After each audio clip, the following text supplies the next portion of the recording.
আসসালামু আলাইকুম রহমতুল্লাহ। আজকে আমরা শিখব ডেসিমাল থেকে বাইনারিতে রূপান্তর। ডেসিমাল থেকে বাইনারিতে রূপান্তর করতে হলে আমাদের বেস দ্বারা ভাগ করতে হবে। বাইনারির বেস হলো 2 আর ডেসিমালের বেস হলো 10।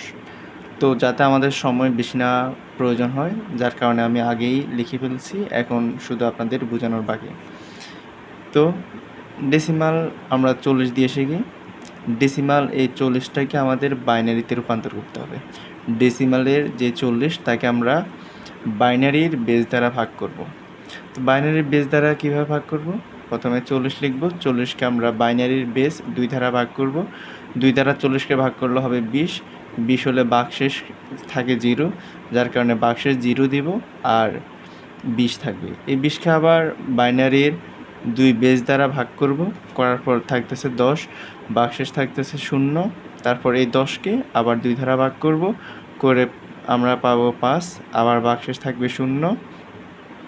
পরবর্তীতে আবার 5কে 2 দ্বারা ভাগ করব, যতক্ষণ সময় পর্যন্ত এই জায়গায় 1 না আসছে তত সময় পর্যন্ত আমরা ভাগ করতে থাকব।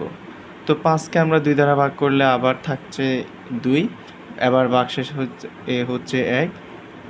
আবার 2কে 2 দ্বারা ভাগ করলে আমরা পাবো 1, আর এর ভাগশেষ 0। আবার 0 কোনো বাইনারি সংখ্যার শুরুতে বসে না, যার কারণে আমরা আবার 2 দ্বারা ভাগ করব, 0 চলে আসবে এখানে, 1 চলে যাবে শেষে। এবার এই 1 হবে এমএসবি, আর নিচ থেকে উপরে যাবে তত হবে এলএসবি।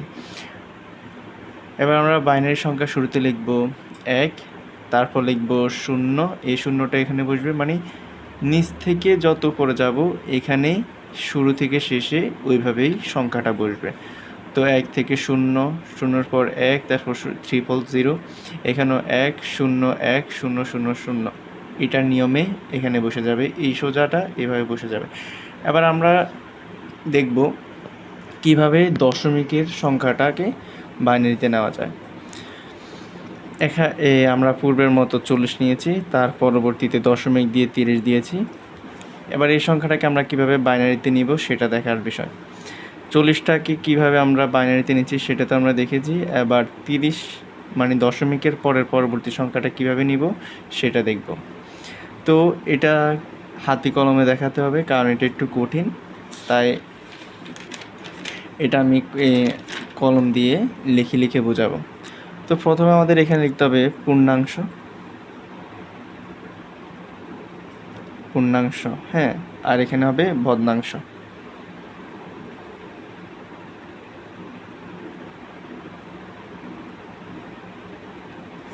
পূর্ণাংশ, ভগ্নাংশ। তো আমাদের এখানে দশমিকের পরে যে সংখ্যাটা আছে 30, এই 30টা এখানে লিখব, লিখে বেস দ্বারা গুণ করে দেব।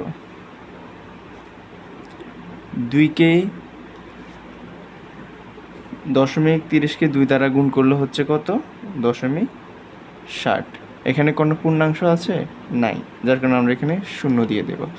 আবার এই 60কে আমরা আবার এর বেস 2 দ্বারা গুণ করে দিব। এবার হচ্ছে 1.60কে আমরা যদি 2 দ্বারা গুণ করি তাহলে হবে 1.20। তাহলে যেহেতু 1টা হলো পূর্ণাংশ, এই কারণে 1টা বসে যাবে এখানে, আর 0.20 বসে যাবে এখানে, কারণ এটা ভগ্নাংশ। এই ভগ্নাংশকে আবার আমরা 2 দ্বারা যদি গুণ করি,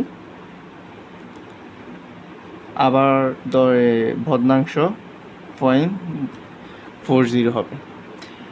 এরকম 4টা করলে হয়, কিন্তু এখানে আমার যেহেতু জায়গার সংকট, যার কারণে 3টা করে দেখিয়ে দিলাম। এবার এটাটাই হবে একটু উল্টো,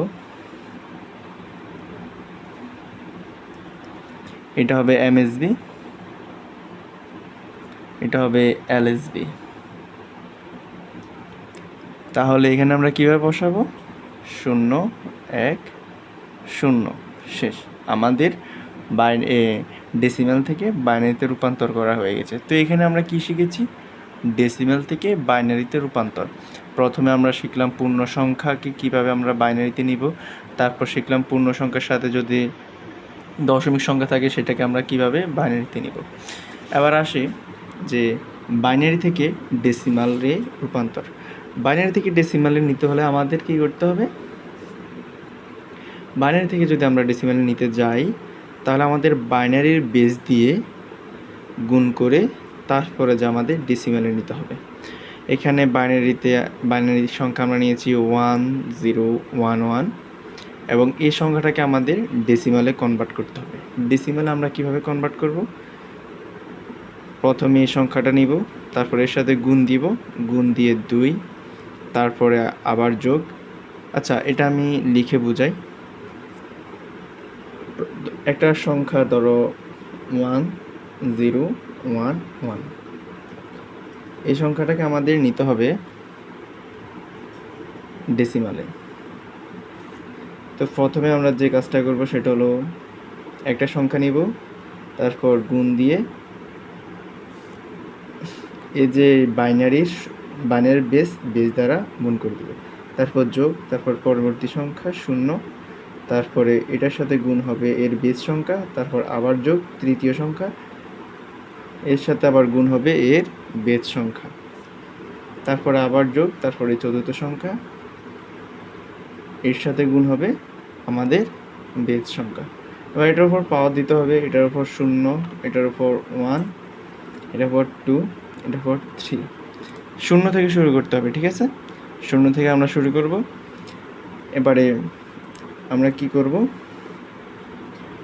1 টু দি পাওয়ার কিউব, তাহলে এখানে থাকতেছে 8 যোগ এর সাথে যদি গুণ 0-এর সাথে যে যদি 100 গুণ হয় তাহলে 0, এটা আমরা জানি, তারপরে যোগ দিব প্লাস, তো 2 পাওয়ার যদি 1 হয় তাহলে 2, 2 একে 2 প্লাস এখানে 1 থাকছে, তো আমরা এখানে পাচ্ছি 11, আর এই 11টাই হলো আমাদের ডেসিমাল সংখ্যা। এবার দেখব যদি দশমিকের পরে কিছু থাকে। আচ্ছা, আজকের ভিডিওটা বেশি বড় হয়ে যেতেছে, আমরা এটা নিয়ে পরবর্তী কোনো ভিডিওতে কথা বলবো। আমরা এটা নিয়ে কথা বলবো, বেশি বড় ভিডিও হলে এটা বিরক্তকর হয়। তো আসসালামু আলাইকুম, আজকে এই পর্যন্তই।